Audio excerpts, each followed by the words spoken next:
Ich war mit 17 im Welschland, in einem Praktikum. À 17 ans, j'ai fait un stage en Suisse romande. Je me souviens comme si c'était hier qu'à cette époque, je regardais une émission d'Heidi Abel, présentatrice connue à l'époque. Le thème était « Être enceinte à 17 ans ». En regardant ça, j'ai trouvé ça triste d'être enceinte à 17 ans. Et je me disais que ça ne pouvait pas m'arriver. J'avais vraiment de la compassion pour ces filles. Das sind aber Arme mit 17 schwanger und ich hatte das Gefühl, ja, das könnte mir nicht passieren. Ich habe wirklich Erbarmen mit diesen Mädchen, die da berichtet haben. Une à 2 semaines après, je suis allée chez le gynécologue car j'avais des règles irrégulières et voulait savoir pourquoi elles tardaient à nouveau autant.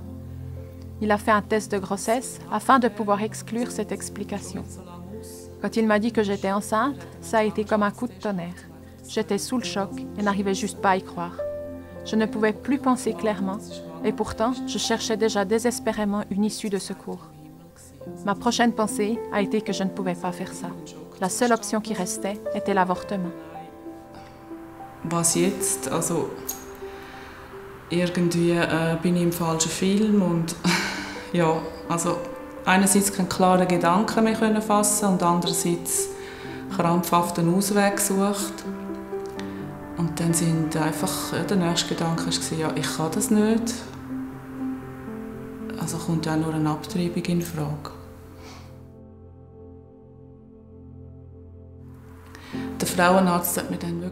Le gynécologue m'a volontairement montré l'échographie et j'ai vu que le cœur battait déjà. Il ne pouvait pas me dire exactement à quel stade en était la grossesse et a dit que les délais pour un avortement pourraient être très courts, que si je désirais prendre cette décision, je devais d'abord voir 2 psychologues. À l'époque, 2 avis médicaux étaient nécessaires, puisque la solution des délais pour un avortement légal n'existait pas encore. Zu 2 Psychologen. Da hat man einfach noch 2 ärztliche Gutachten haben. Es hat noch keine Fristenlösung gegeben, wo man straffrei eine Abtreibung machen konnte. Ja, und dann habe ich innerhalb weniger Stunden... Après quelques heures, j'avais un rendez-vous à l'hôpital. Lors de l'entretien final, le médecin m'a fait comprendre qu'un avortement n'était pas possible, car ma santé ou ma vie n'était pas menacée, ni celle de l'enfant, et qu'il ne pouvait approuver un avortement sans menace directe. Weil ja, ich nicht gefördert war an Leib und Leben und das Kind auch nicht. Das sind ja dann so die Gründe, die man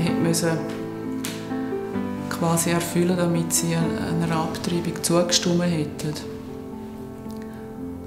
Und in dem Moment, wo sie mir einfach klar gesagt haben, nein, es gibt keine... Au moment où on m'a dit qu'un avortement n'était pas possible, bizarrement, je me suis sentie soulagée.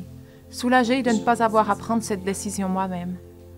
C'est au moment où on m'a dit que l'avortement n'était pas possible que je me suis rendu compte de ce que signifie vraiment un avortement et que cette décision, j'aurais dû la prendre seule et en porter seule les conséquences et la responsabilité. Je n'avais pas pensé à comment ça se passe vraiment.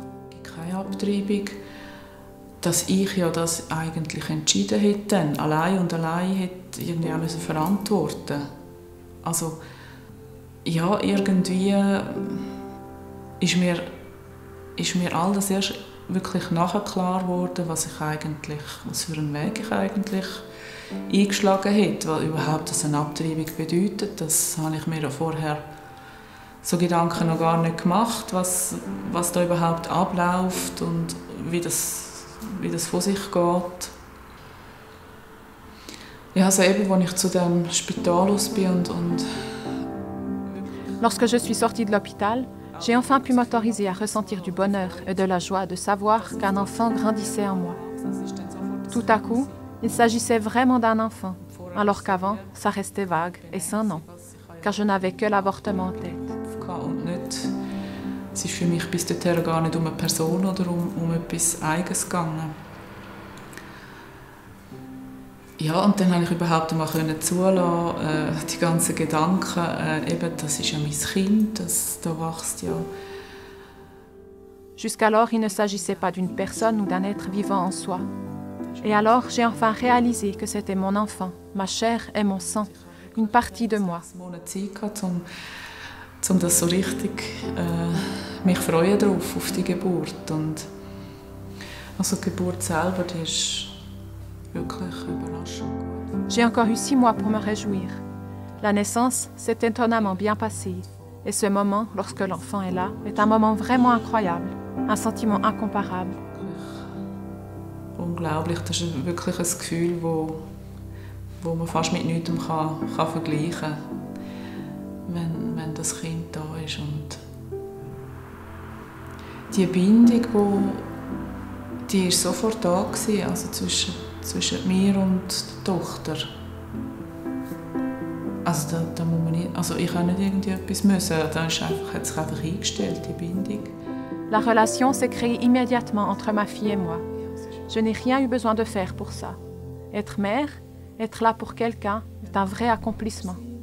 L'amour pour son enfant est vraiment quelque chose de très spécial. Ja, die Liebe zu einem Kind ist einfach etwas Spezielles.